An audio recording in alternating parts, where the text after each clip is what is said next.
Okay,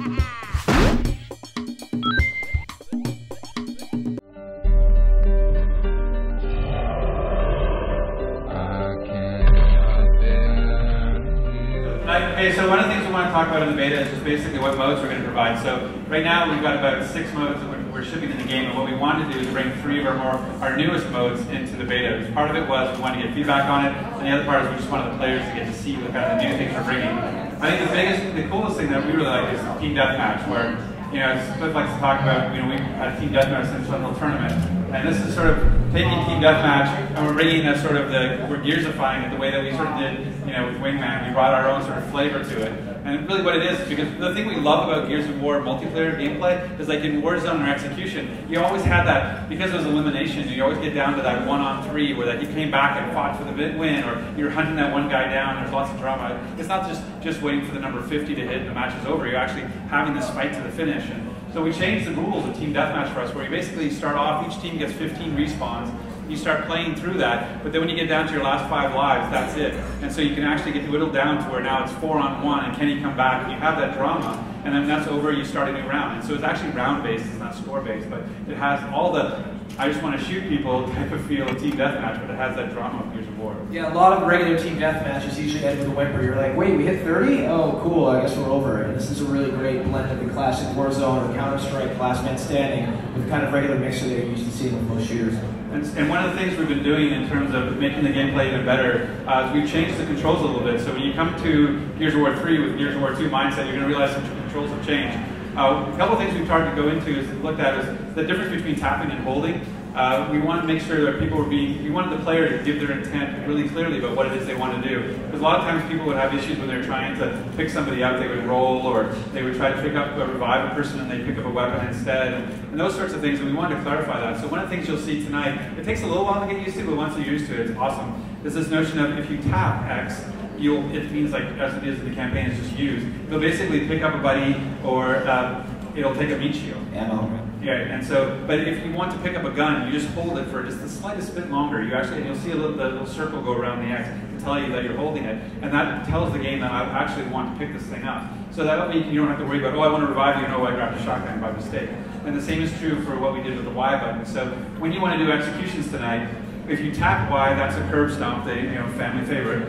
And then but if you hold Y, it'll be a long execution. So when you hold Y, depending on what weapon you have, it'll do a specific execution for that. And one of the things that we did for the press build tonight is that we've unlocked all the executions for all the guns. So no matter what gun you have, when you hold Y, it'll do one of the special executions. But one of the things that's going to be built into the game, both the beta and the retail game, is you actually have to earn those executions. So you'll start off just having a basic, the face punch for the cog or the armor for the locust, and in order to get the cool execution of the weapon, you actually have to show proficiency with it, and then you've killed a number of people with it, and once you get there, then you unlock it. And the cool thing that we're doing as part of the trade-off with that is that the executions actually are worth bonus experience. So it's not just about style now, it's not just about humiliation the way it always was. It always is.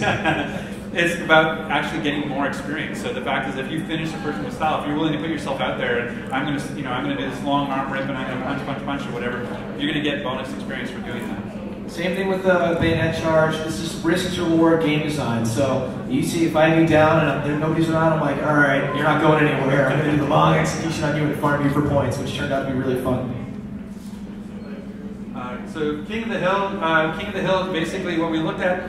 Was we realized that anything with an objective, anything beyond just killed everybody else, is complicated to new players. And so one of the things we want to do is try to streamline that a lot. And so we had Annex and we had King of the Hill, and we felt like it was confusing about which one to go to and what were the rule differences between the two, and what am I supposed to do when I get in there. And so what we did is we just munched them together. We found a cool base rule set for all of it, where the ring is constantly moving. You don't have to stay in the ring after you capture it. And what we've also done too is we've really simplified the UI, that when you have a ring that needs to be captured, it says capture. When it's been taken, you have to say defend. It'll also show break if it's the enemy. So trying to be more explicit with the player, that all they have to do is look around and say, oh, I got to go that place to capture it. They immediately know what to do. So it's just a simplification and an optimization of King of the Hill. Don't just make the most polished Gears game yet, make the most accessible one yet. I always like to say, and you're going to hear this in the interviews, telling the gamers, if you haven't played Gears yet, and you haven't played 1 or 2, that's fine, but give 3 a go, you might be surprised.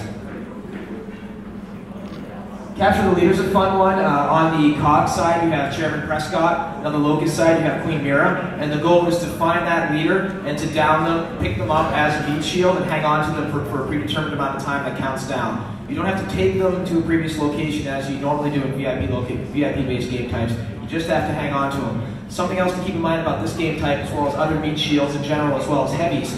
Everybody starts with one smoke grenade, and smoke grenades have a concussive effect that if you throw it near somebody who has a meat shield or a heavy weapon, or even the regular boom shield, it'll make them drop that, so they're far more useful than they have been in previous instances. It's a really fun game type. Remember, the leader also has a couple of special abilities. He can actually hold TACCOM and kind of see through walls to kind of give intel to the other players, so he's essentially kind of leading his team around, which is a nice feature. Right, and that's actually true. There's a couple of things. That's another new feature in the game, is that when you're aiming at an enemy and you click the left stick, you'll actually put a little icon over them and spot them. So one of the things we want to do is we really try to find ways that the player can communicate with his teammates without actually having to be on the voice all the time.